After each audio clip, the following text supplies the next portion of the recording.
سلام عرض میکنم خدمت همگی. امیدوارم حالتون خوب باشه بچه.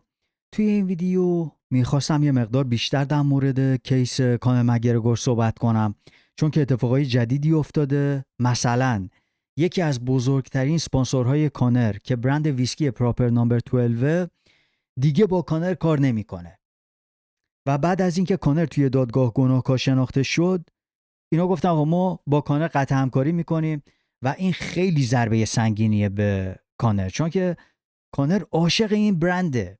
توی سال 2018 خودش اومد این برند رو تأسیس کرد و گنده کرد.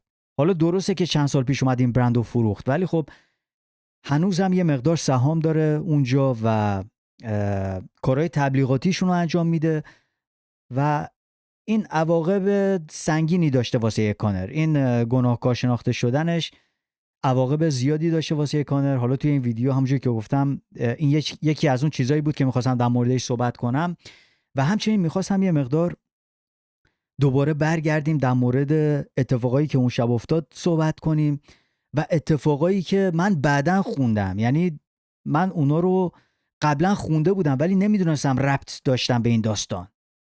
خب و چیزای خیلی جالب مطمئنم خوشتون میاد. مثلا خواهر کانر مگرگور با یکی از معروفترین گنگسترهای ایرلند رابطه داره. اینا با هم دوستن و امکان داره اون به این داستان ربط داشته باشه. حالا من ببین بچه‌ها، من در مورد چیزای زیادی توی این ویدیو صحبت میکنم. میخواستم آخر این ویدیو هم در مورد عمر نورماگومدوف و مراب دوالیشویلی یه مقدار صحبت کنم، چون که اونم یه مقدار با هم دیگه کلکل داشتن و اینا. همچنین در مورد حبیب، چون که ببین یه میم کوینی درست کردن به اسم کانویکت کانر مگرگور. یه سایتی تو توییتر درست کردن و یه بیت کوین، ببخشید میم کوین درست کردن به اسم کانویکت که بعدش هم حبیب اومده پشتش و حبیب نورماگومدوف اومده گفته که باریکلا بچه‌ها من پشت این داستانم. مثل اون میم کوینی که حمزه چیمایوینا درست کرده بودن چند وقت پیش، سر مردم شیر مالونده بودن و اینا. حالا اون ویدیو، لینک اون ویدیو هم میذارم قشنگ زیر همین ویدیو اگر کسی اونو ندیده. حالا به هر حال حبیب و حالا اسلام مخاچو و اینا هم چون که با کانر دشمنن چند تا توییت و اینا زدن. به هر حال بچه‌ها، ولی خب حبیب اینجا اومد گفت که آقا من شما رو سوپورت میکنم، دمتون گرم. این هم یکی از اون عواقبایی که داشته واسه کانر. حالا بچه‌ها همونجوری که گفتم در مورد چیزای زیادی توی این ویدیو صحبت میکنم. آخر سر میام این ویدیو رو قسمت بندی میکنم. دقیقه تمام قسمت‌ها رو میذارم توی کامنت‌ها. اونجا اگر شما از قسمتی خوشتون نیومد میتونید برین قسمت بعدی. ولی خب بچه‌ها بذارین اول از همون اتفاقاتی که اون شب افتاد خیلی سریع بگذرم، دوره کنم سریع واسه اونایی که نمیدونن. چون که ببین بچه‌ها، هر کی ویدیوی قبلی منو ندیده بره اون ویدیوی قبلی منم ببینه، چون که اونجا کامل اومدم در مورد اتفاقایی که اون شب افتاد صحبت کردم. ولی اون ساعت‌هایی که رفته بودم به هتل و اومدم از هتل بیرون و اینا یه مقدار فرق داشت. ببین بچه‌ها، سال 2018 بود فکر میکنم. آره سال 2018، 2 ماه بعد از این که حبیب کانر مگرگور شکست داده بود، حالا کانر برگشته بود ایرلند و اینا.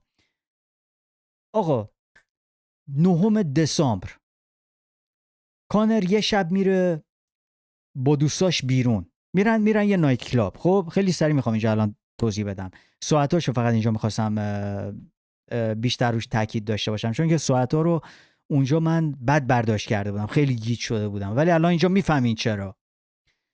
آقا کانر با رفیقاش یه شب میره بیرون، میره نایت کلاب. خب تا 7 صبح بیرون بودن. حالا این از این ور، از اون طرف اون دختره خانم نیکیتا هند، این هم چون که آرایشگر بوده و اینا یا توی سالن آرایشگاهی کار میکرده، این با رفیقاش اونجا بیرون بوده. بعد وقتی که کارشون تموم میشه همونجا توی سالن همون آرایشگاه، تو آرایشگاه نشستن داشتن با هم عرق خوری میکردن و اینا، مثلا طرفای عصر. بعد یکم مست میکنن و اینا، یکم موادم میزنن. اون شب حالا کوکائین زیاد زدن دوتاییشون. بعد این نیکیتا هند، این دختره با رفیقاش میرن بیرون، میرن یه پاب بیت همون محلشون. خب و اینا خیلی پیش یه جور همدیگه رو میشناختن، توی یه محله بزرگ شدن و اینا تقریبا همدیگه رو میشناختن، کانر و اینا رو، ولی خب مثلا با هم بهترین رفیق نبودن و اینا. به هر حال اون شبی که کانر با رفیقاش میره بیرون، اینم حالا اونجا تو سالن مست میکنن، تو همون آرایشگاه میرن بیرون، یکم عرق خوری و اینا، دوباره برمیگردن تو همون دوباره برمیگردن توی همون سالن آرایشگاه. این واسه من عجیبه. بعد تو همون آرایشگاه تا صبح این دختره با رفیقاش همینجوری با هم حال میکنن، نمیدونم حالا هر کاری که میکنن، صحبت میکنن، مشروب میخورن، شاید هم یکم برن بیرون، دوباره برمیگردن اونجا. اینا هم تا صبح توی آرایشگاه بودن. بعد کانر رفیقاش میرن خونه، کانر چند تا دختر از توی اون نایت کلابی که بوده بلند میکنه ساعت 7 صبح. کانر هم تا صبح با اجازه زده، یعنی دماغی زده. خب همونجوری که میدونین حالا کانر هم مشکلای زیادی داشته با مواد مخدر و مشروب و اینا، ولی از همون موقع شروع شد. اون موقع دیگه میشه گفت یه چیز جدیدی بوده شاید واسه کانر. به هر حال کانر اونجا چند تا دختر بلند میکنه، جوری که من خوندم، میذاره داخل لیموزین. وقتی که میخواد حالا با اون دخترا بره سمت هتل، اون دخترا میگه آقا ما میخوایم بریم خونمون، ما حال نداریم الان بیایم افتر پارتی و اینا. کانر میگه خب باشه شما برین خونه. بعد توی کل شبم کانر رو این دختری که اینجا شما تو تصویر میبینید، اینا با همینجوری SMS داشتن میدادن به هم دیگه، با هم مسیج میدادن به هم دیگه، بیا نه یا. این دختر هم میگه من اون شب یه لباس جامپ سوت قرمز داشتم، یعنی یه دست قرمز. بعد من میدم که بچه‌ها گفتم آقا این آخه چقدر زشته کانر بیاد با این بشه. بچه‌ها ما داریم حرف 4 سال پیش اینا رو میزنیم. خب این دختر هم جوان‌تر بود، مطمئن باشین خوشگل‌تر هم بود. این دختری که هم لاغرتر باشه و لباس شیک بپوشه، مطمئنم شما از خداتون هم بود، یعنی خیلیا اونایی که همچین حرفایی میزنن که میگن زشته و اینا. به هر حال کانر وقتی که میبینه اون دختر رو دارن میرن خونه، تموم شبم با این یکی دختره همینجوری داشته SMS میداده و اینا. وقتی که میبینه دست خالی داره میره خونه، میگه آقا ما میایم دنبالت، من میام دنبالت. اینم با یکی از دوستاش، همه رفیقاش توی اون آرایشگاهی که بودن، همونجوری که بهتون گفتم تو آرایشگاه حالا یکم میزدن میرقصیدن، خدا میدونه چیکار میکردن، مواد میزدن و اینا.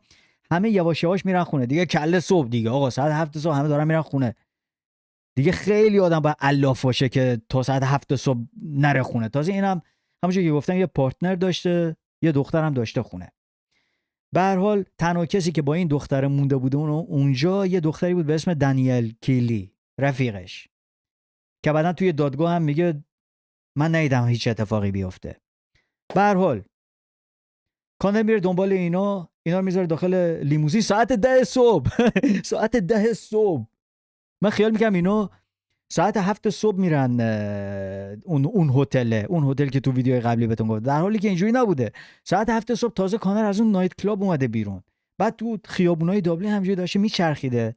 وقتی دیده دست خالی داره میره خونه، به این زنگ میزنه. و اینم من مطمئنم تا صبح آدم دیوانه نیست تا صبح همینجوری تو آرایشگاه محل کارش همینجوری وایسه. اینا هم مطمئن باشین که منتظر کانر بودن. به اون رفیقش گفته ببین امکان داره کانر بعداً بیاد ما رو بلند کنه، این یه موقعیتیه که نباید امشب از دست بدیم. دیگه خودتون میدونین دیگه بابا، دیگه اصلا تابلوه. این تا صبح اونجا بوده. البته بذار من اینجا دارم یه جوری میگم که انگار میگم 100% این دختره داره دروغ میگه، در حالی که بعدن میام یه چیزایی بهتون میگم که آدم به شک فرو میره. خب آدم به شک فرو میره، ولی تو اینجایی که دارم براتون تعریف میکنم من هنوز یعنی اصلا با مغز من جور در نمیاد. خب یعنی میگم یه جورایی حرفاش اصلا الکی بوده تا اینجا. حالا گوش کنید. آقا اون دختره هم با این تا صبح اونجا مونده. بعد کانر میاد با لیموزین دنبالشون، راننده داشته و اینا، یا سکیوریتی هم حتما باهاشون بوده و اینا، اینجوری که میگفتن سکیوریتیش بوده و اینا. آقا اینا میان داخل ماشین میشینن، دوباره توی دابلین همینجوری چند تا چرخ میخورن تو خیابونا، همینجوری میرونن و اینا توی اون صندلیای پشتی. حالا دوباره یکم استفاده میکنن، کوکائین میزنن و بعد کانر هم زنگ میزنه به اون رفیقش جیمز لارنس که توی اون ویدیو قبلی بهتون نشون دادم، میگه آقا من 2 تا دختر خیلی خوشگل بلند کردم، من الان میام دنبالت. اونم میگه اوکی منم هستم. میان. آقا اینا ساعت 10 صبح، یعنی شما فکر کنید تموم شب اینجوری بیرون بودن تا صبح همینجوری مشروب خوردن و مواد زدن تا رسید 10 صبح. 12 بعد از ظهر یا همون 12 ظهر اینا تازه چکین میکنن داخل هتل، میرن داخل هتل. آقا بعد اینا میرن داخل هتل میشینن، کانر میره داخل یکی از اون اتاقا توی یکی از اون سویتای خیلی آخرین طبقهش بودن دیگه، توی اون پنت هاوس، یکی از گرونترین اتاقای اون هتل، اسمش هم بوده فکر کنم بیکن هتل. کانر میره داخل یکی از اون اتاقا، داخل توالت شروع میکنه ادرار کردن. خب بعد مثل که اون دختره میاد داخل، همین که میگه بهم تجاوز کرد. بعد کانر همینجوری برمیگرده میگه میگه بفرما. بعد دختره میگه من زیاد فکر نکردم به اون داستان، گفتم شاید حالا مست، شاید حواسش نیست و اینا، یه چیزی همینجوری گفته. دختره میره بیرون، دوباره میاد داخل. حالا کانر کارش تو توالت تموم شده بود و اینا، میاد بیرون، دوباره بهش پیشنهاد میگه برو پایین به دختره. بعد همونجوری که تو ویدیو قبلی گفتم دختره تا صبح کوکائین زده، مشروب خورده، هر کاری که خدا بگین کرده.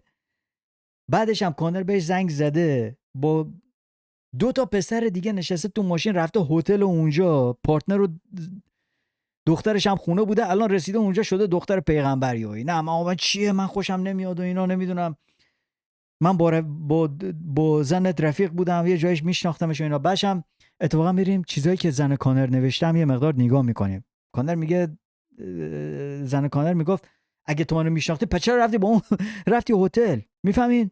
به هر حال اونجا بود که دختره میگه کانر بهم تجاوز کرد و اینا. بعدش هم میگه توی حین تجاوز کردن و اینا داشت اپوش خفن میکرد، یا حالا داشت خفن میکرد و اونجا میگفت حالا تو میفهمی من وقتی که داشتم تپ میکردم توی فایتم با حبیب چه حسی داشتم. روی این داستانم تاکید کردن توی دادگاه که این واقعا با عقل من جور در نمیاد. نمیگم غیر ممکنه، ولی کانری، اگر شما کانر رو تمام کریر کانر رو دنبال کرده باشین، کانر هیچ وقت تا به امروز نمیگه من به حبیب باختم، میگه من بردم.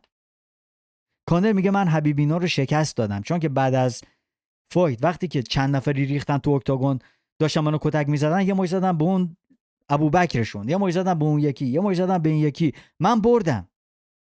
کانر هیچ وقت نمیاد یه چیزی رو اقرار کنه. کسی که کانر رو میشناسه میدونه. حالا درسته بعدن اومد عذرخواهی کرد، ببخشید من اون شب اشتباه کردم، نباید میرفتم اونجا. اون اصلا اولین باری بود که من دیدم کانر اومده یه جای عذرخواهی کنه. اونم بیشتر به زنش و این حرفا بوده، به زنش و طرفداراش، حالا اونایی که ناراحت شدن. وگرنه کانر کسی نیست که بیاد اونجا بیاد بگه حالا تو میدونی من چجوری تپ که من این واقعا با عقل من جور در نمیاد. ولی خب همونجوری که میگم حالا دیگه خدا میدونه، ولی من باور نمیکنم. حالا این یه چیز شخصیه. به هر حال این ببین بچه، اینم بگم این کیس درسته که گفتن تجاوز، به خاطر تجاوز محکوم شده، ولی چیزایی که حالا تو ویدیو قبلی نگفتن، این دختره وقتی که میره معاینش کنن که میگه به من تجاوز شده و اینا، میگن از سر تا پا کبود بوده، یا حالت اینجوری. یعنی هر کی من تا حالا دیدم در مورد این داستان صحبت کنن، یعنی یه جوری بوده که میگفتن اصلا ما همچین چیزی ندیدیم، خیلی وحشتناک بوده، اینجوری میگفتن. و اون حالتی که همه میگن از بالا کبودی داشته تا پایین، ما اون روز، یعنی اون روز اون چیزایی که دوربینا نشون میدادن و اینا اصلا با عقل کسی جور در نمیاد. یعنی اینو فقط میخواستم اینجا بگم. بعدش هم این دختر اون موقع حالا به فارسی فکر کنم میگم پریود بوده اون موقع، ولی خب بعدا وقتی هم که میرن آینش کنن میگفت که یه تمپان داخل بوده که مجبور شدن با عمل جراحی اون تمپان رو در بیارن. یعنی اینقدر فرو رفته بود اون تمپان دختره، چیزی که حالا میگن. به هر حال این چیزی بوده که میگفتن. حالا یا کانر واقعا خیلی آدم سادیسمی عجیب غریبیه که به این شدت به این دختر تجاوز کرده، یا اینکه واقعا یه جایی داستان داره بو میده آقا. به هر حال کانر ساعت نمیدونم حالا از این به بعد دیگه خیلی از این داستانای اینا فرق میکنه دیگه، چون که دختره میگه چیز جالب اینه، میگه بعد از اون خوابمون برد، یعنی از اون حالت شوکه شدنشو که مثلا حالا کانر اومده بهش تجاوز کرده و اینا، بعد خوابشون برد. بعد میگه وقتی که بیدار شدم دیگه نمیدونستم ساعت چنده، ساعتم خراب شده بود و اینا، دیگه چیزی یادش نمیاد. این چیز عجیب اینجاست. ولی خب کانر مثل که اونجا نمیدونم حالا یکی دو ساعت میخوابه، بعدم بلند میشه میره و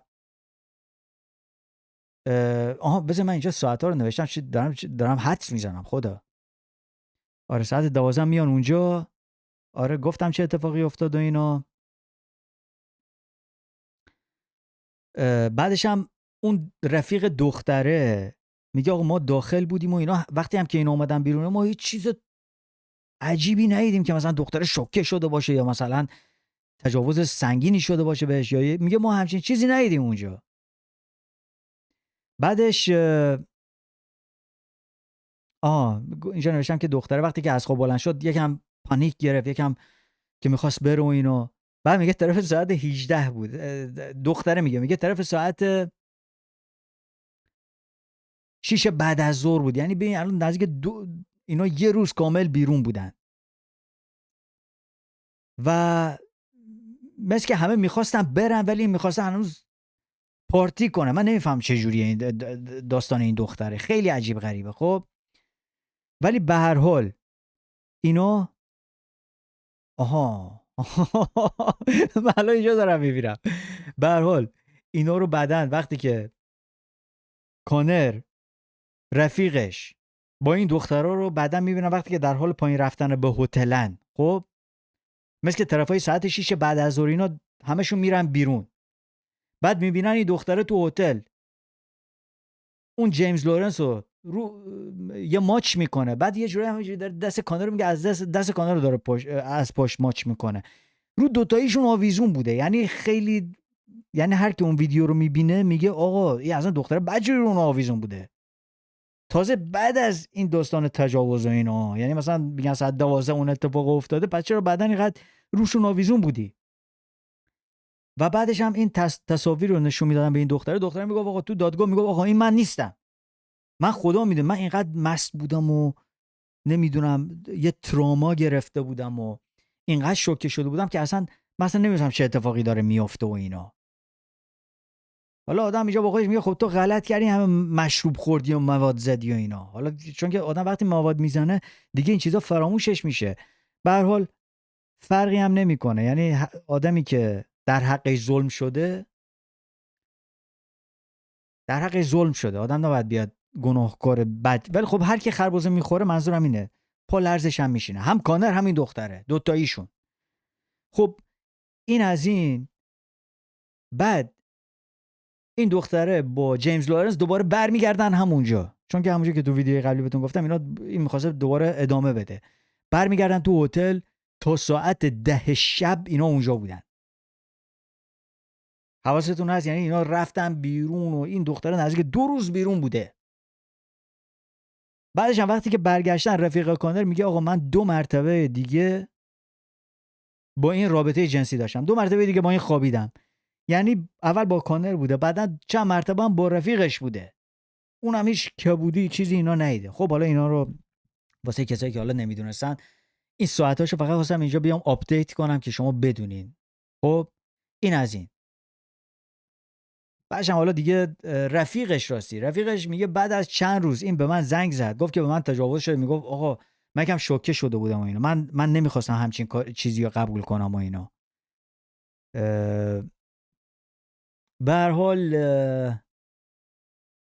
این از این. حالا این بچه‌ها این چیزی که براتون تعریف کردم همونجوری که گفتم آقا من این با عقل من زیاد جور در نمیاد، ولی من اینجوری با خودم فکر میکنم این که اینقدر مست بوده و اینا امکان داره شاید رفته باشه یه جای دیگه، شاید چند نفر دیگه، چون که این چیزایی که میگفتن اصلا انگار یه لشکر بهش تجاوز کرد، نه یه نفر. شاید رفته باشه یه جای دیگه، متوجهین؟ شاید چند نفر دیگه همچین بلایی سر این دختر رو آوردن، چون که رفتن معاینش کردن. متوجه اینجوری نبوده که دروغ بگه، یعنی رفتن نگاه کردن آقا همه بدنش کبود بوده، یکم هم کبود نبوده، خیلی کبود بوده. باشه یه چیز دیگه بهتون بگم، اگر این کیس رو میباخت توی دادگاه، این سیویل کیس رو میباخت، خرج زیاد کرده بود. یعنی این خرجی که کرده بود واسه وکیل بگیر و این حرفا و اینا، تقریبا جوری که من برداشت کردم تقریبا به همون اندازه‌ای بود که کانر قراره بهش خسارت بده. اتفاقا اونم فکر کنم فردا مشخص میکنه. فکر میکنم فردا، چون که کانر این کیس رو باخته، اونی که این کیس رو باخته باید بیاد خرج و مخارج اون یکی رو بده. من فکر میکنم احتمالا فردا میان اونو اعلام کنن که مثلا حالا کانر چقدر دوباره باید علاوه بر اون خسارت بیاد به این دختره پرداخت کنه. یعنی منظوری که این اگر میدونست میبازه یا مثلا بیگناه بوده و اینا، چون که همچین چی میگن خیلی آشکار نبوده، خودش هم میدونسته که خیلی از این اتفاقایی که افتاده مشکوک بوده اون شب. متوجهین؟ این یعنی چجوری اینقدر مطمئن بوده که میاد میبره این همه خرج کنه یه دختری که فقط میشه گفت یه آرایشگر بوده. الان مثلا نزدیک 250,000 یورو بهش به عنوان خسارت میدن، اگر نمیبرد چی؟ یعنی 250,000 یورو از جیب خودش میخواست بده. حالا ببینیم فردا چقدر، اگه فردا قراره دادگاهشون باشه، ببینیم چقدر از جیب خودش خرج کرده. یعنی بردش 100% تضمین شده نبوده. من این چیزیه که میخوام اینجا وسط بگم اینه، یعنی کسی که فقط میاد یه تهمت میزنه، اون تهمت زدن خرج نداره، که اونم اتفاقا به نظر من باید یه چی میگن، اونم جوری نباید باشه که هر کسی که دلش بخواد بیاد به هر کسی تهمت بزنه. باید یه جرمی داشته باشه. تهمت زدن هم باید یه جرمی باشه. ولی متاسفانه الان همونجوری که میبینی خیلی‌ها به این آدمای معروف تهمت میزنن. آقا این به من تجاوز کرد، این به من تجاوز کرد، که مثلا بیان یه پولی در بیارن. ولی این داستان فقط تهمت نبوده. این داستان خیلی قدیمیه. خب خیلی پیش اتفاق افتاده. این دختر هم ول نمیکنه این جریانو. و این خودش منو یکم به شک میندازه که شاید واقعا یه اتفاقایی افتاده که ما نمیدونیم. شاید اون شب نیفتاده باشه، شاید یه شب دیگه، شاید فرداش، شاید پس، من نمیدونم. خدا میدونه این وسط. ولی این چیزایی که الان اینجا دارم بهتون میگم اون شب نمیخوره که همچین اتفاقی افتاده باشه. ولی واقعا این پافشاری که این دختره میکنه و این خرجی که کرده منو یکم به شک فرو برد. این یک. دو، به بچه خواهر کانر مک‌گرگور، ایفی مک‌گرگور، با این پسر که اینجا میبینین اسمش از گراهام ویلان، بهش میگن The Week. شت پسر، من الان یادم افتاد. ویگ که یعنی میشه کلاگیس، ولی یه چهره‌ای بود توی فیلم دیپارتد. مطمئنم فیلم دیپارتد رو دیدین با دیکاپریو، لئوناردو دیکاپریو. اینا یه فیلمی داره به اسم دیپارتد، خیلی فیلم قشنگیه. اونا هم مافیای ایرلندی و این چیزا توی اون فیلم هستن. یکی از اونها اسمش ویگه، The Week، بهش میگن The Week. الان قشنگ مثل همین. ولی خب به هر حال دوست پسر این ایفی مک‌گرگور که خواهر مک‌گرگوره، یکی از این، ببخشید بچه یه لحظه، آقا داشتن در میزدن یایی همه حواس هم پرت شد بچه. به هر حال حالا این چه ربطی داره به اون داستان مک‌گرگور و اینا؟ ببین بچه، این دختره نزدیک کجا بود عکسشو بیارم، این خانم نیکیتا هند. الان ببین بچه، الان تقریبا شده زمستون، ولی همین تابستونی که گذشت توی ماه ژوئن، اول تابستون، یه عده میریزن تو خونه این دختره. بعد به دوست پسرش هم زخمی میکنن، چاقو بهش میزنن. پسره هم زخمی میکنن. دخترشون هم تو اون خونه بوده. بد جوری میترسوننش و اینا. حالا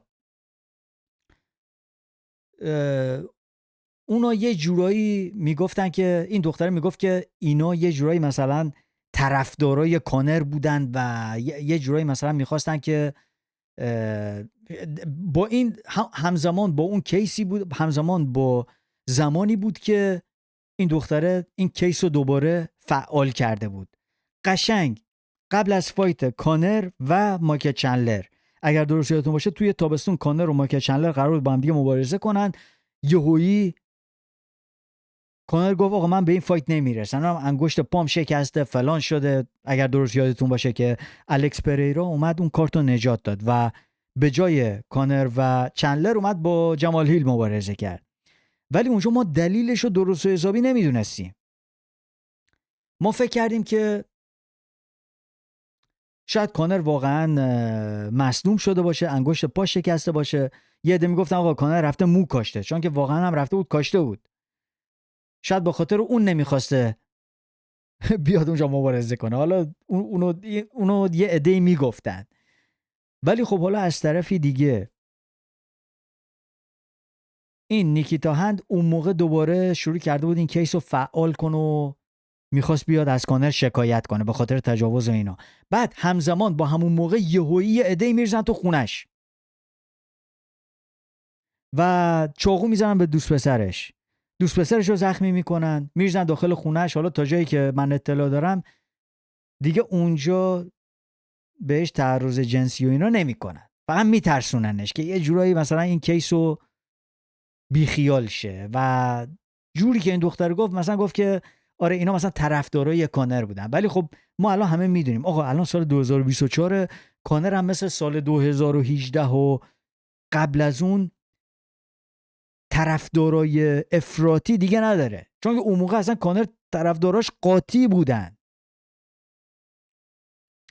امکان داشت به خاطر کانری خیلی کارا رو انجام بدن. مثل همه الان خیلی از فایترها هستن که مطمئنم طرفدارایی دارن که خیلی عاشقشونن دیگه بیش از حد. اون موقع هم کانر اینجوری بود و هنوز هم میشه گفت اون موقع هم بزرگترین ستاره UFC بود. به هر حال این خیلی عجیب بود و اینم خواستم اینجا بهتون نشون بدم که خواهر کانر با آدمای خطرناکی رابطه داره و مطمئن باشین که اینا با کانر رابطه داشتن، یعنی بدبستون داشتن دیگه. کانر گاو شیرده ایلنده و بزرگترین مافیای ایلند که اینا خیلی گندن، خودشو داعشش و اینا. حتی خیلی از فایترهای دیگه با اینا کار کردن، این فقط کانر نبوده.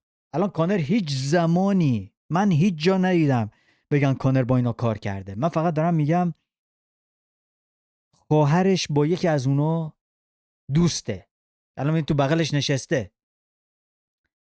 ولی خب کانر مثلا ایجنت خودشو داره و این حرفا. ولی مطمئن باشیم پشت صحنه اتفاقی میفته که ما نمیبینیم. و یه چیز دیگه من میگفتم اینا مثلا با خیلی از فایترها رابطه دارن و اینا. مثلا دوش بزرگه این با تایسون فیوری مثلا کار میکرده یه زمانی. تایسون فیوری که جیزس کرایست و اینا، ولی مثلا با یکی از معروف ترین گنگسترهای دنیا داشته کار میکرده، درنتیل یا کسای دیگه. یعنی ببین خیلی از فایترها هستن که با اینا کار کردن. ولی خب من اینجا اینو میخواستم اینجا اضافه کنم، چون که این نیکیتا هند توی دادگاه اومد به این موضوع هم اشاره کرد که آقا یه عده ریختن تو خونم، یه جایی منو ترسوندن که یه جایی مثلا کیسو بیخیال شم. ولی اون قاضی اومد گفت این داستان به این هیچ ربطی نداره و به جوری گفت که آقا اصلا شما این حرفایی که این زد اصلا بهش فکر نکنی، اصلا ربطی به این داستان نداشته اینا. اینم یه موضوع مشکوکه دیگه که اینجا میخواستم بهتون بگم. خب یعنی آدمو یه مقدار به فکر فرو میبره. یکی همین که مخارج زیادی داشت واسه این داستان. یه چیز دیگه هم که خیلی الان چون یه حمله سنگینی شده به کانر، متوجه؟ یعنی فقط یه حمله کمی نبوده. خب الان مثلا این اسپانسورش که همونجوری که گفتم برند ویسکی پراپر نامبر 12ش دیگه باش کار نمیکنه. درسته که این برندو حالا فروخته توی سال 2021 فکر کنم حتی فروخت 600 میلیون دلار اومد این برندو فروخت، ولی هنوز یه مقدار از اون سهاما رو در اختیار داره. پروموت میکنه این برند و کارهای تبلیغاتیشون رو میتونه انجام بده. چهره این برند خودشه. الان فروختش به یه کمپانی دیگه، اسمش هم هست پروکسیمو سپیریتس. اینجا میبینید دیگه، اینجا پروکسیمو سپیریتس. به هر حال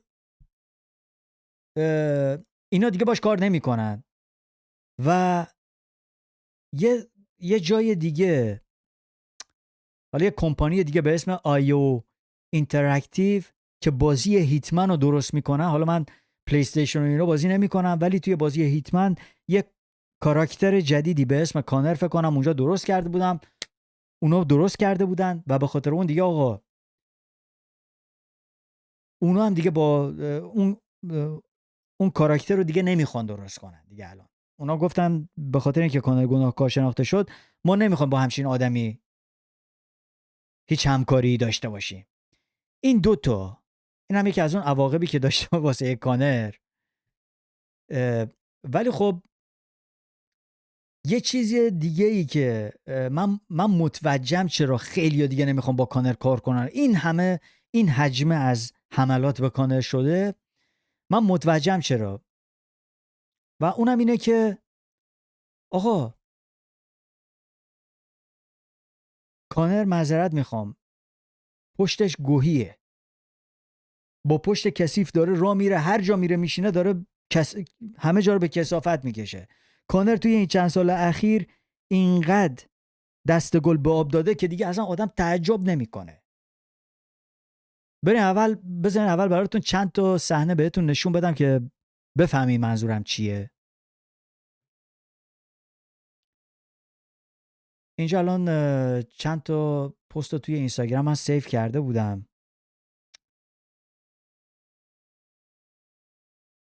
کجا گذاشتمشون؟ یه لحظه اجازه بدین الان میام اینجا. ببین مثلا این یکی از اوناست. این اصلا قبل این داستانا، اصلا نمیدونم مال که این حتما توی یکی از این سفرهای کانر به اسپانیا وقتی که مثلا میره با BKFC با سازمان بوکس بدون دستکش، چون که اونجا هم الان شریک شده دیگه، یا وقتی که مثلا میرفته انگلیس بازی جاشوا رو نگاه کنه و فایت جاشوا رو نگاه کنه، این اتفاق افتاده. سفرهای زیادی کرده کانر و همونجوری که میدونی الان یه برند دیگه حتی راه انداخته، بلک فورجد این، همون جایی که اسم رستورانش هم اتفاقا همونه. الان یه آبجویی هم به اسم برند خودش درست کرده. ولی توی این چند سال اخیر خیلی سفرهای این ور سفر اون ور سفر و توی این مسافراتایی که انجام میده، این مدلایی که میان واسه اون حالا آبجوش رو تبلیغ میکنن و اینا، چون که اگر دقت کرده باشین همیشه با چند تا دختره، اون دخترها هم همیشه دارن برند کانر رو تبلیغ میکنن. الان توی این پرایوت جت نشسته، ببینید چی کار میکنه. بذارید یکم بخندیم. مثلا نگاه کنید چقدر نزدیک میاد. الان پشت دختره نشسته. حالا شما فکرش هم بکنید که کانر 4 تا بچه داره خونه و زن داره. حالا زنش هم نمیتونیم بگیم زن داره، چون که اون زنش که تا به امروز باش ایستاده، زن نامزدش هنوز باش عروسی نکرده، خاک بر سر. بعد الان نگاه کنید توی جت داره به یه پسری به اسم مارک، حالا نمیدونم مارک زاکربرگ که فکر نمی کنم باشه، یکی به اسم مارک داره اونو حمایت میکنه. گوش کنید چی کار میکنه. نگاه کنید پشت این دختره نشسته.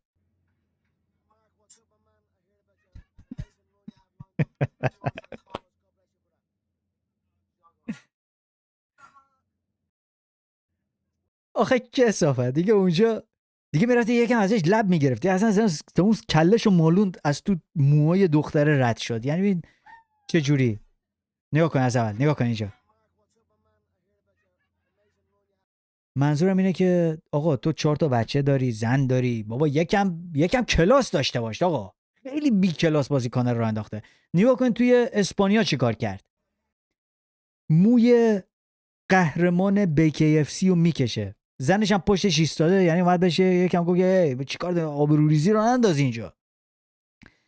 این کانر نمیدونم توی اون عالم مستی و نشگی، ببینین اونایی که مواد مخدر استفاده میکنن، ببینین بچه‌ها هیچ چیز باحالی توی این داستان نیست، هیچ چیز کولی نداره اینجا. یعنی نخوایم بگین آقا منم میخوام مثل کانر باحال بشم، چون که حالا کانر داره اینجوری میکنه، چون که شانوملی داره سیگاری میکشه، چون که فلانی داره سیگاری میکشه، چون که نیدیاز داره سیگاری میکشه، منم بکشم. اونا قهرمان شدن، منم میتونم قهرمان بشم. من به خاطر همین از همه کسایی که این چیزا رو دارن تبلیغ میکنن بدم میاد آقا. یعنی از این اخلاقشون بدم میاد، نه که از اونا بدم بیاد. اصلا ضد این چیزام. اینا آقا میلیونرن. شما هم اول تمام زندگیتون رو بذارین پای مبارزه کردن. وقتی که اومدین یکی از بزرگترین ستاره‌های UFC شدین، بعدا برین هر غلطی که خواستین بکنین. اینو میخوام بگم آقا اینا پول دارن. کانر همین الان هم همه دنیا بایکوتش کنن و دیگه هیچ چیزی، همه باش قطع همکاری کنن، این تا آخر عمرش هم کار نکنه و تمام جد و آبادش هم، نوه ها و نتیجه هاش هم تا آخر عمرشون کار نکنن، پول دارن. کانر میتونه هر کاری بکنه، شماها ندارین. یا مثلا نیدیاز هم همینطور، اون پولایی که در آوردن و اینا. به خاطر همینه میگم آقا وقتی که مثلا کانر مشروب میخوره، من میبینم خیلی بچه‌ها دمش گرم چقدر باحال کانر فلانه، اینا مثلا بچهای جوون تو ایران دمش گرم سلطان فلان، ولی خب همش داره این کارهای بد و بچه تا اینجای ویدیو نگاه کردین راستی لایک کنین، کانال رو هم سابسکرایب کنین. آقا من فراموش کردم، حتما ویدیو رو لایک کنین. دمتون گرم. آقا ادامه بدیم. چیزی که داشتم میگفتم این آقا کانر این همه مسخره بازی و اینا رو میندازه، پول داره. اینو میخواستم بگم. اونایی که مواد میزنن آقا نمیفهمن چی کار دارن میکنن. من رفیق داشتم که سنگین با مواد مخدر مشکل داشته، خیلی بچه باحال فلان، بعد مثلا کارهای سوتیای فوق العاده سنگین میداد. نمیفهمن چی کار میکنن آقا. اونی که مواد میزنه نمیفهمه چی کار داره میکنه. الان کانر اونجا با زنش رفته بود اونجا، اصلا نمیفهمه چی کار داره میکنه. چرا؟ چون تو خرخره مشروب خورده، موادم زده، اصلا نمیدونه چی کار داره میکنه. نگاه کنید موهای قهرمان BKFC رو اینجوری اپاش میکشه. نگاه کنید، بده نگاه کن بخنی. اینجا زنش اومد، اینجا خجالت کشید رفت کنار. اون قهرمان BKFC اونم بدش نمیاد کنه یکم اینجوری دستمالیش کنه و اینا. مطمئنم تو BKFC که اصلا تابلو هن. اوایل یک دعوای تابلوی رو مینداختن، دیگه کم مونده بود لخت بیان روی سن و فیس آف انجام بدن. کار اینجوری زیاد انجام میدن. الان هم کانر رو دارن تا آخرین قطره میدوشن، چون که کانر هم دیگه خیلی داره سوتی میده و اینا. واسه اونا خوبه، ولی نگاه کن آبروریزی رو نگاه کنین، زشته. دوباره از سر نو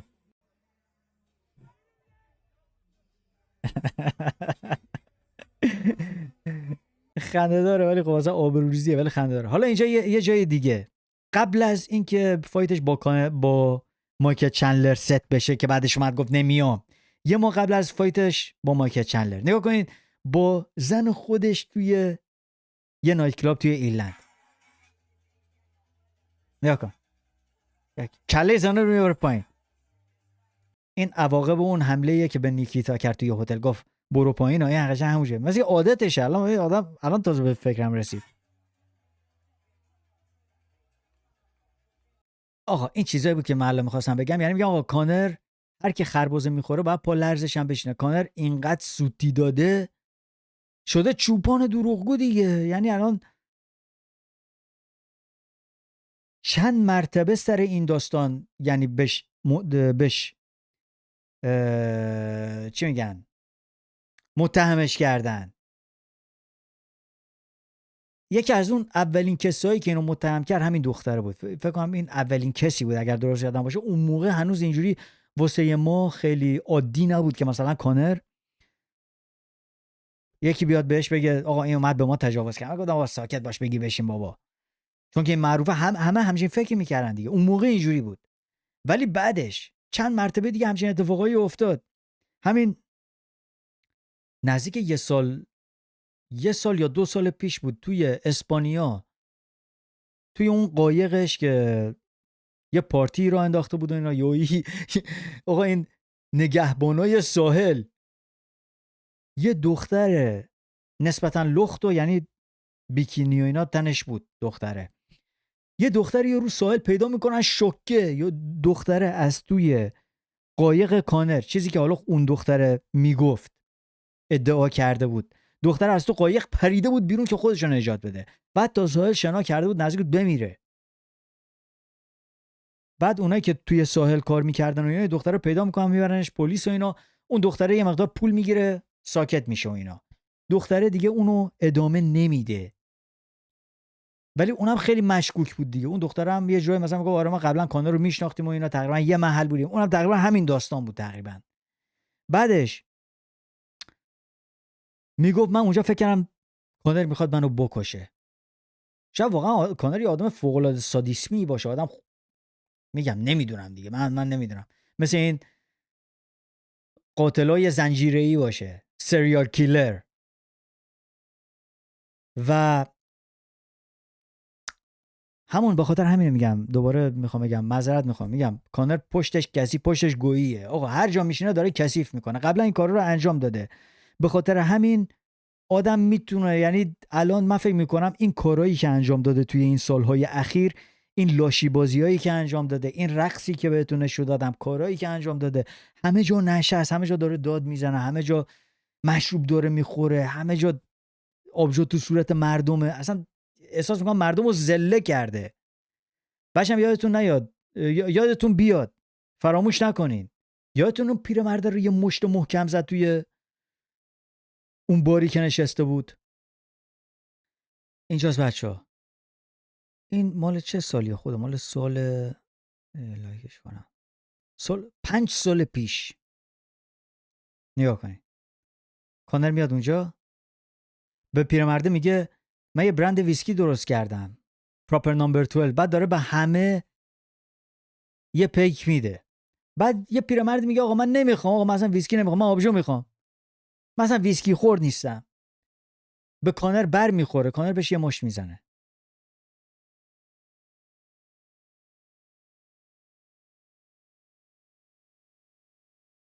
آها وایسا کجا بود خدا؟ اینجا. میگه بخور اینا. نمیدونم پیرمرده چرا نمیخوره اینا. بوم یه مشت محکم زد. وای وای وای، خیلی حرکت بدی بود، خیلی حرکت بدی بود. نگاه کن اینجا الان یواش میزنه، نگاه کنین. بوم. عجب. نمیدونم اینا از قبل همدیگه رو میشناختن یا نه، من اینو نمیدونم، اینو واقعا نمیدونم. ولی اصلا حرکت بدی بود. جالبیش اینه که اون موقع مثلا اینا کسی نیومد بگه ما با کانر قطع همکاری میکنیم و اینا.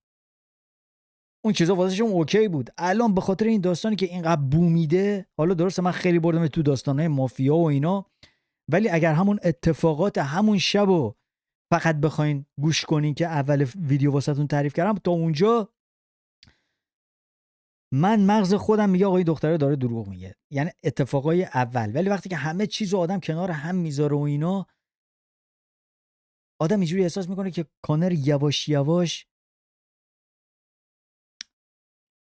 یواش میشه گفت این کیسو واسه خودش درست کرده. یعنی یه جوری بوده که اصلا دید مردم نسبت به کانر بدتر و بدتر و بدتر و بدتر شده. یه چیزی بوده که رو هم انباشته شده، الان یهویی ضدش منفجر شده. یعنی الان همه چی داره روش سرازیر میشه. همه کارهای بدی که قبلا انجام داده احساس میکنم الان، یا اون اتهامایی که بهش زدن، یا همه این اتفاقا، الان مردم دیگه خوششون نمیاد از کانر. یعنی اینقدر آبروریزی رو انداختن که دیگه الان خسته شدن.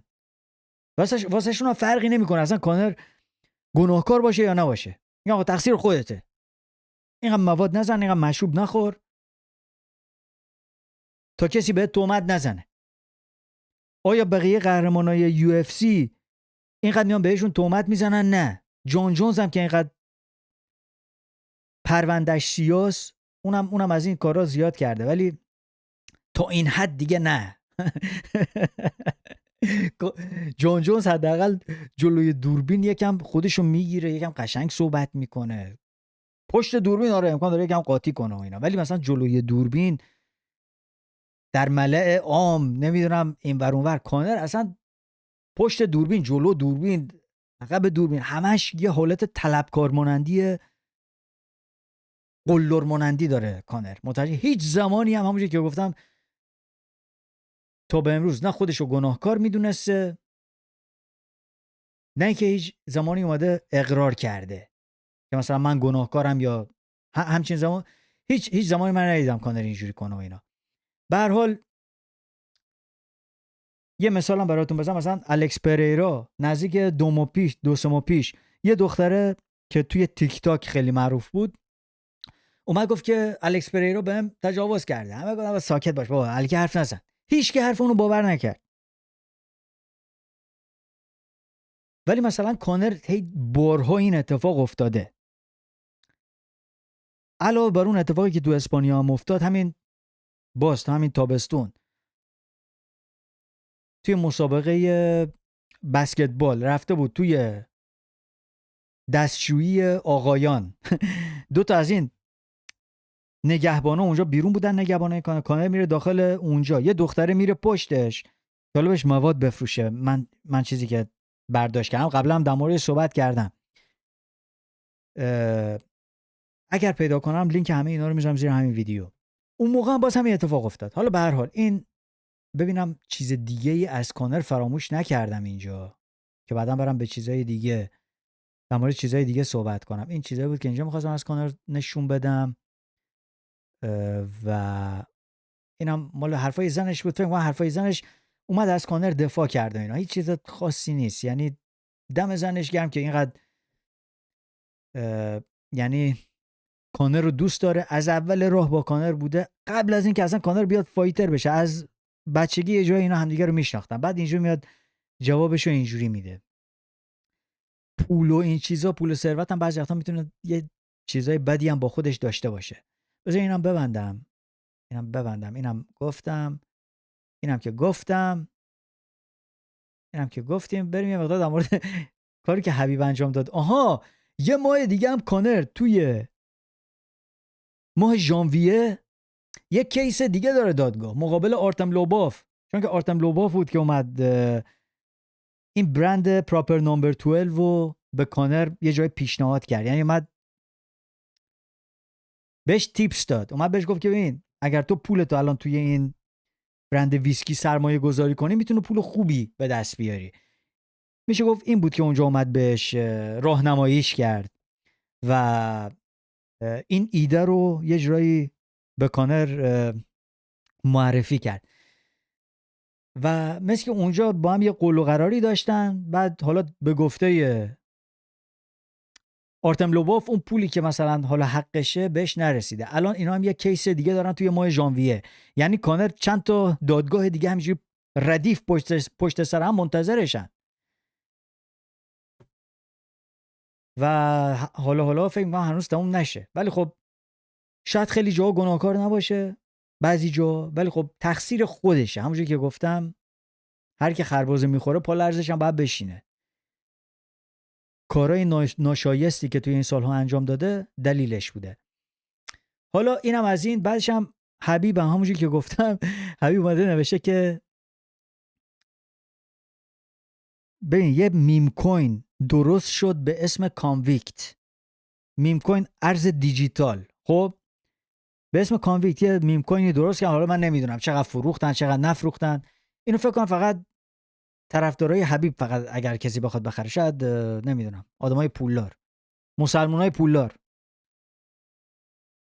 مسلمانای بدبخت مثل ما نه، مثل حالا ایران و افغانستان کسی پول نداره بخواد بره این چیزا بخره. ولی مثلا اماراتی و عربستانی ها شاید، چون که حبیبم الان اومده پشتش گفته که من شما رو سپورت میکنم بفروشین دمتون گرم. شوخی به کنار آقا، یه میم کوین درست کردن و حبیب اومدن گفتن که آره ما چون که حالا ما این میم کوین رو درست میکنیم، هر چی فروختیم پولشو میدیم به قربانیای کانر مگرگور. انگار مثلا 1000 تا قربانی داشته،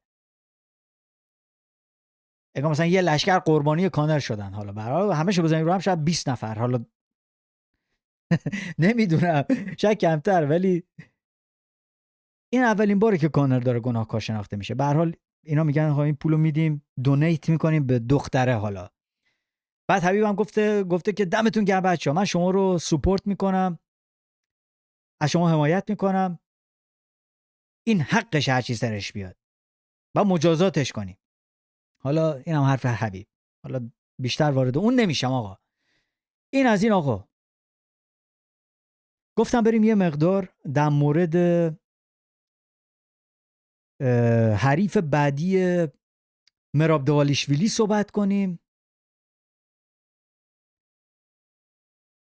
و دعواش با عمر نورماگومدوف. چون که ببین بچه‌ها مطمئنم در جریانین، نزدیک یه هفته پیش وقتی که پیوتر یان اومد دیویسون فیگوردو رو شکست داد، اومد بعد از فایت مراب دوالیشویلی رو چالش کرد، گفت که آقا من حریف بعدی مراب دوالیشویلی ام. و مراب خودش گفته بود که اگر دیویسون فیگوردو بیاد منو بزنه، من دوست دارم با دیویسون فیگوردو مبارزه کنم. الان من دیویسون رو زدم، الان تایتل شات باید به من برسه. و پیوتر یان هم که میدونین دیگه، الان قبلا یه مرتبه به مراب دوالیشویلی باخته، الان میخواد بیاد اون بردو جبران کنه، تایتل شات بگیره. بذار اول برم رنکینگ هم بیارم. ببین بچه، من قبلا هم در مورد این داستان صحبت کردم. خب من گفتم که به نظر من الان نفر بعدی واسه مراب دوالیشویلی باید عمر نورماگومدوف باشه. عمر اومد فایت قبلیش، درسته که چند تا فایتر رنگ تو نزده مثل پیوتر یان و مثل بقیه‌شون، مثل مراب دوالیشویلی میگه آقا تو باید بیشتر زحمت بکشی. من چند تا فایتر رنگ تو زدم، چند تا فایتر تو رنکینگ ها رو اومدم زدم، من زحمت کشیدم که اومدم به من تایتل شات دادن. تو فقط چون که اسمت نورماگومدوفه به خاطر حبیب معروف شدی، چون که پسرعموی اونی و اینو دارن یکم واسط پارتی بازی میکنن، سری تو رو آوردن وارد رنکینگ ها کردن، الان هم سری میخوام بیام به تایتل شات بدن. فقط یه فایتر رنگ تو زدی، اونم کوری سنتیگن بوده، تو باید با یه نفر دیگه هم مبارزه کنی قبل اینکه با من مبارزه کنی. ببین بچه‌ها، به نظر منم تو حدودی با حرفای مراب موافقم.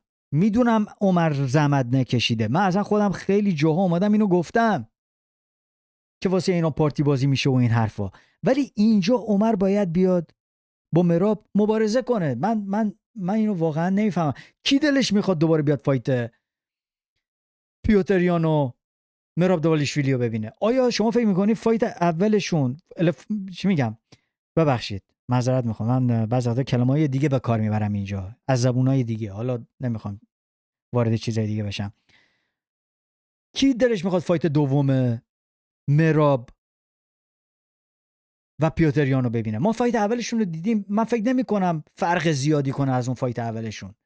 5 راند مراب پیوتر یان رو خاک میکرد، یان بلند میشد، دوباره خاکش میکرد، دوباره بلند میشد، خاکش میکرد. اصلا مثل یه سریالی بود که همینجوری انگار مثلا یه صحنه رو به هم چسبوندن، همینجوری داره دوباره تکرار میشه، همینجوری داره نگاه میکنه، نگاه میکنه، خاکش میکرد بلند میشه، خاکش میکرد بلند میشه، یعنی اون تیک داون دیفنس پیوتر یان من فکر نمی کنم تا 4 سال دیگه هم جوری خوب بشه که بتونه از زیرگیری‌های مراب دوالیشویلی دفاع کنه. من اینجوری فکر نمی کنم. کشتی یه چیزی که از بچگی خیلی باید واقعا خیلی مدت خیلی زیادی تمرین کرده باشن، حالا به اون شدتی هم که میگم نیست، میتونن روی خیلی چیزا تمرین کنن بهتر بشن. مثل پوریر که خیلی خوب جلوی اسلام مخاچف ظاهر شد، خیلی کشتی تمرین کرده بود با گمروت، بهتر شده بود، خیلی بهتر شده بود.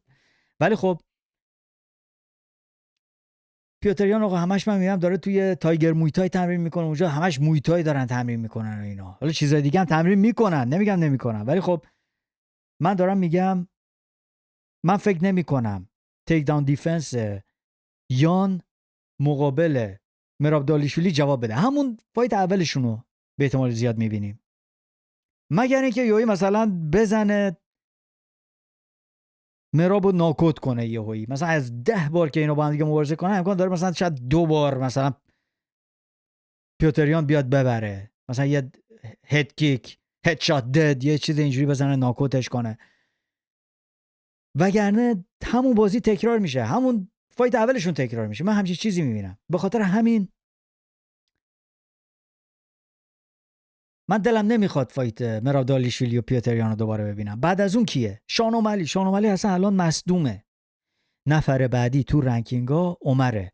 حالا من نمیگم لزوما حتما باید طبق رنکینگا پیش بریم، ولی کس دیگه این نیست. ما عمر نورماگومدوف و مراب دوالیشویلی رو هنوز ندیدیم، ولی پیوتریان و دوالیشویلی رو دیدیم. من دلم میخواد اون چیزی رو بگم که ببینم که ندیدم.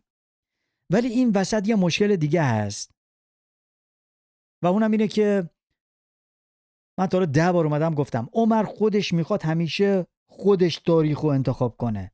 الان پاشو کرده بود توی یک کفش که الان بیاد، الان مثلا همین یه هفته دیگه توی لاس وگاس آخرین کارت پیپر ویو یو اف سی قرار برگزار بشه.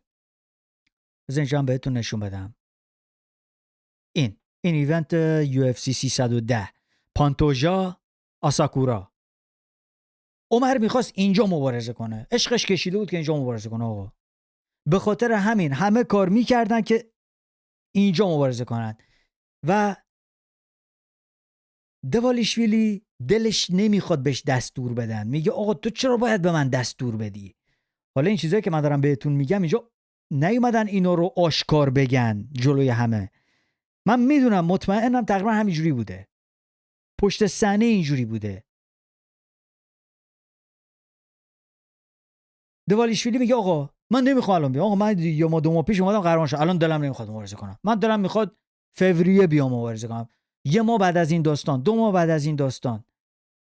البته اینم یکم با هم رو کم کنی دارن دیگه. مراب چون که میدونه الان به زودی نه 2 ماه دیگه مارمزون و اینا، اینم میخواد یکم ضد حال بزنه به عمر. داستانش اینه، بحث ترس و این چیزا نیست. نه میگم ما میترسه و فلان و اینا با کسی نمیترسن. یعنی عمر تا حالا مثلا کیو زده، مثلا کله کیو شکونده که مثلا یارو نوکوت بشه با برانکارت ببرنش بیرون که حالا مثلا مراب ازش بترسه. تا حالا چند نفر رو زده ناکار کرده که مثلا مراب دالیشویلی بیاد ازش بترسه؟ من که ندیدم. به خاطر همین نمیام بگین ترس و اینا یکم کلکل بینشونه. خب راستی بچه‌ها تا اینجای ویدیو نگاه کردین ممنون میشم ویدیو رو لایک کنین. حتما دوباره دارم میگم کانالمون رو اگر سابسکرایب نکردین سابسکرایب کنین. دوستانی هم که واسه اولین بار دارن ویدیو ما رو میبینن خوش آمد میگم. آقا منم مزدکم داش، خوش اومدین. آقا ادامه بدیم. و چرا حالا یه چیز دیگه هم بگم. بذار برم به سایت عمر رو بیارم. مراب دوالیشویلی یه ویدیو خیلی قشنگی درست کرد، بذار اونم بیارم. بچه این مراب دوالیشویلی خیلی بالا.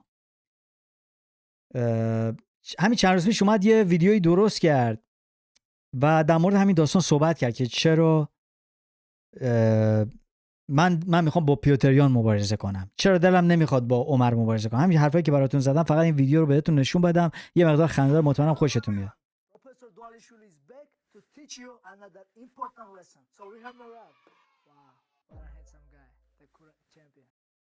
میگه پروفسور دوالیشویلی اومده که یه کمی داستان رو واسه شما روشن کنه. الان اومدم اینجا.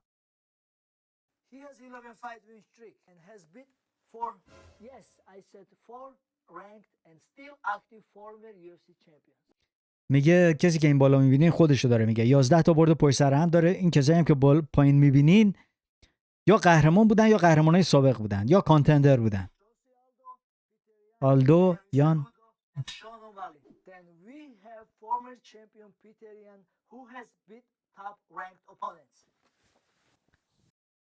و ما اینجا پیتریانو داریم که چند تا فایتر رنگ تو زده قبل از این.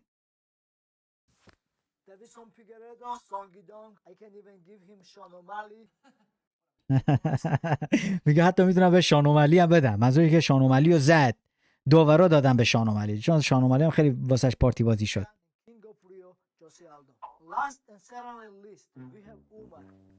آخرین کسی که اینجا میخوام بهتون نشون بدم عمره، یه کانتندر دیگه. کیو زده؟ کی؟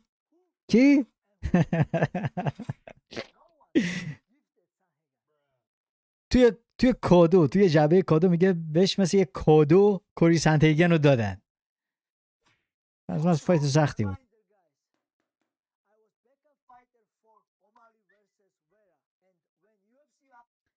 نگاه کن، میگه من فایتر بکاپ فایت شانومالی و مارلون ورا بودم، ولی وقتی که UFC به عمر گفت که عمر بیا فایتر ذخیره فایت منو شانومالی شو، گفت نمیام. کجا؟ اینجا خدا نشون ندادم. اینجا میدونی یادتونه کجاست؟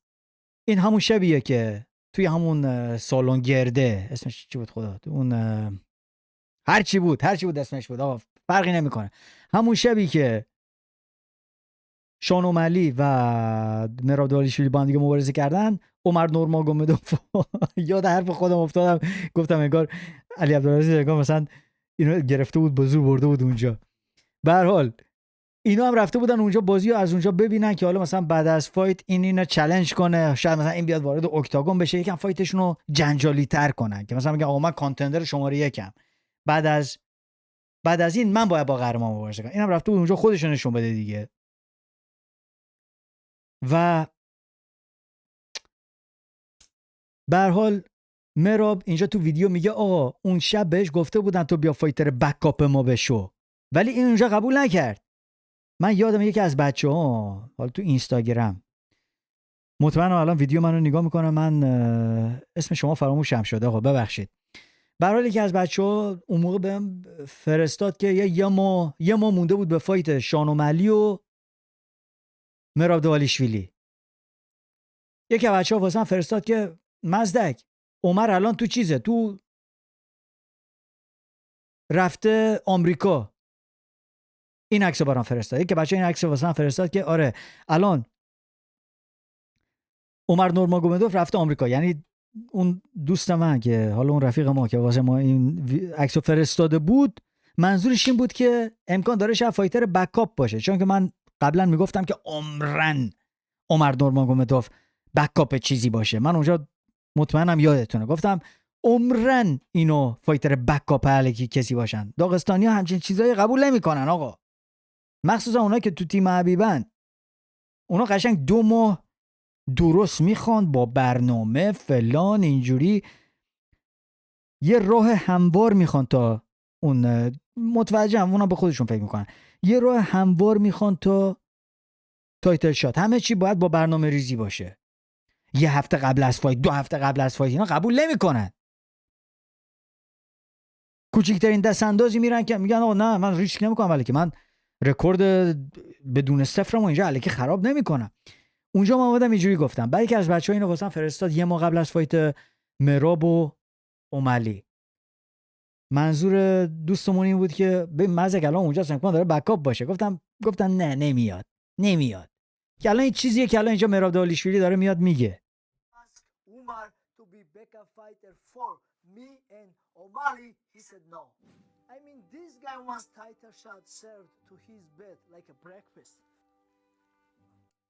میگه گفت نه این پسر اصلا انگار میخواد واقعا 2 دستی توی سینی واسه مثل صبونه واسش غذا رو بیاری، تایتل شات رو بیاری تحویلش بده. این منظور مرابه، منم میفهمم. ولی مراب الان همونجوری که گفتم من فکر نمی‌کنم کسی دلش بخواد فایت پیتریانو ببینه. حالا من میتونم اینجا بیام دوباره نظرسنجی کنیم توی یوتیوب. تو رو خدا تا اینجا ویدیو نگاه کردین و دیگه میدونید نظرسنجی به خاطر چیه. توی نظرسنجی شرکت کنین، اسمتون هم ننوشتین چی دارم میگم، اونجا رأی بدین ببینم کی دلش میخواد فایت عمر رو مرابو ببینه؟ کی دلش میخواد فایت مراب و پیوتریان رو ببینه؟ من مطمئنم مثلا عمر بیشتر از همه میشه. فرقی نمیکنه. اینجا توی یوتیوب خیلی عمر و حبیب و اینا طرفدار دارن. به هر حال به نظر من نفر بعدی عمره. به نفع مراب هم هست همین الان بیاد باش مبارزه کنه، چون که هرچی بیشتر بگذره مراب سنش میره بالاتر، عمرم جوون هنوز. عمر در نهایت به نظر من میاد قهرمان میشه. آقا من حقیقت رو دارم میگم اینجا. کی میخواد جلو عمر بیسه الان اونجا؟ حالا درست مگر اینکه این واقعا فرق داشته باشه با بقیه. این الان 34 سالشه، یعنی سنش کم نیست. مراب دالیشویلی میتونه بیاد عمر رو بزنه الان، ولی اگر مثلا 2 سال دیگه باشه، 1 سال دیگه باشه، اینا اون موقع است که دیگه من میگم یواش یواش از اون پیکش یواش یواش میره پایین. خب بچه‌ها این چیزی بود که توی این ویدیو میخواستم بگم. امیدوارم از این ویدیو خوشتون اومده باشه. مرسی که تا اینجا یه ویدیو با هم همراه بودین. دم همتون گرم. مواظب خودتون باشین. خداحافظ.